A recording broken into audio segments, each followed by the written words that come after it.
اور اگر پتہ ہوتا کہ پاکستان بننے کے بعد یہ ہلہ گلہ ہوگا، نعوذ باللہ من ذالک، نعوذ باللہ، آپ روڈ میں ابھی جائیں شہر کی طرف، یہاں تو تھوڑی آبادی کم ہے، شہر کی طرف جائیں آپ کا کان درد ہو جائے گا، باں باں باں باں، سیلنسر کھلا ہوا ہے، اسی لیے آزاد کیا تھا، یہ گدھوں گھوڑوں کی طرف پاں پاں کرو۔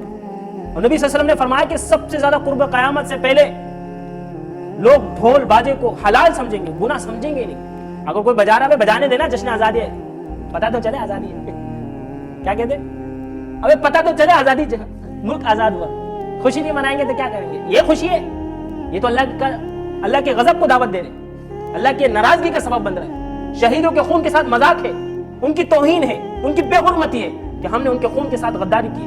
اگر ان کو پتا ہوتا کہ آزاد ہونے کے بعد ان کم وقتوں کو یہ پاکستان ملے گا تو خدا کی قسم شاید وہ قربانی نہ دیتے کہ پاکستان کو آزاد کرنے کے بعد ان کمینوں کے ہاتھ میں یہ ملک چلا جائے گا، کہ جہاں پر لا الہ الا اللہ کے کہنے والوں کو غدار کہا جائے گا، جو اسلام کے اوپر عمل کرے ان کو دہشت گرد کہا جائے گا، تو شاید یہ ملک آزاد نہیں کرواتے، شاید نہیں کرواتے۔ اسلام میں تو جائز ہے ہی نہیں، ڈول ہو، باجا ہو، طبلہ ہو، ہونا یہ چاہیے تھا کہ صبح سویرے قرآن کی تلاوت ہو، ذکر و اذکار ہو، نوافل کا اہتمام ہو، پھر دعا کرتے یا اللہ پاک جنہوں نے یہ پاکستان آزاد کروایا، ہمارے باپ داداؤں نے، ہمارے بزرگوں نے، ان کی محنت اور ان کے خون سے یہ پاکستان آزاد ہوا، یا اللہ پاک ان کی روحوں کے اوپر ہم یہ اثار ثواب کرتے ہیں، یا اللہ ان کی کامل مغفرت فرما اور ان کے درجات کو بلند فرما۔ ایسا ہونا چاہیے تھا کہ نہیں؟ ایسا ہونا چاہیے تھا نا۔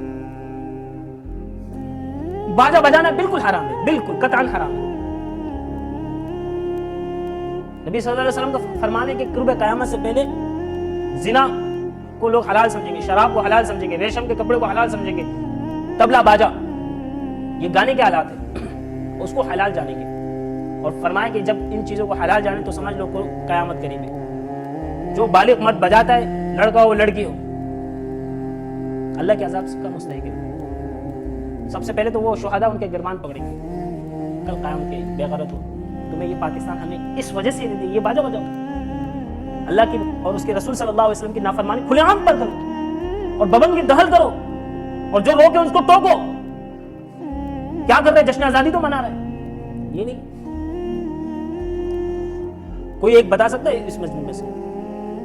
الحمدللہ صبح آنے سے پہلے سورہ یاسین کی تلاوت کی، ہم نے اپنے بیگم سے بھی کہا کہ بھائی 4 گل پر سورہ اخلاص 3 دفعہ پڑھو، سورہ فاتحہ پڑھو، درود شریف پڑھو، اور اللہ سے کہو یا اللہ یہ جو کچھ پڑھا ہے سب کے ساتھ پاکستان آزاد کروانے میں جن جن لوگوں نے اپنا خون بہایا ان کے لیے اشارے سے ہم نے اپنی بیگم کو یہ تلقین کی۔ میرا بیٹا باجے کے لیے کہہ رہا تھا کہ بابا باجا دلاؤ، چھوٹا بیٹا ہے، تو بچے بجا رہے تو بچوں کو ہوتا دیکھا دیکھی شوق چڑھتا ہے نا، ایسے ہی کہ بابا باجا دلاؤ، بیٹے کو بابا باجا بجانا گناہ ہے، کیا ہے؟ بچے کے ذہن میں یہ بات بٹھا دی کہ باجا بجانا کیا ہے؟ گناہ۔ جو ماں باپ بچوں کو باجا خرید کے دے گا کل قیامت کے دن بچے کو تو نہیں پکڑے گا، لیکن اس کے باپ کو اللہ پاک ضرور پکڑے گا۔ بچہ تو نابالغ، اس کو پتہ نہیں تھا، تمہیں تو پتہ تھا نا، تمہیں تو پتہ تھا کہ باجا بجانا اسلام میں جائز ہے کہ حرام ہے؟ اسلام میں جائز ہے کہ حرام ہے؟ چلو بالغ ہے، کل قیامت کے دن اللہ اس کو پکڑے گا، لیکن تم نے اس بچے کو دلایا۔ یہ جو بچہ جتنا بھی غلط کام کرے گا سارا کھاتا اس کے باپ کا کھل رہا ہے۔ اسی لیے کہتے ہیں اولاد کی صحیح تربیت کرو، اولاد کو صحیح راستے پہ چلاؤ، یہ نہیں کہ وہ جو بھی مانگ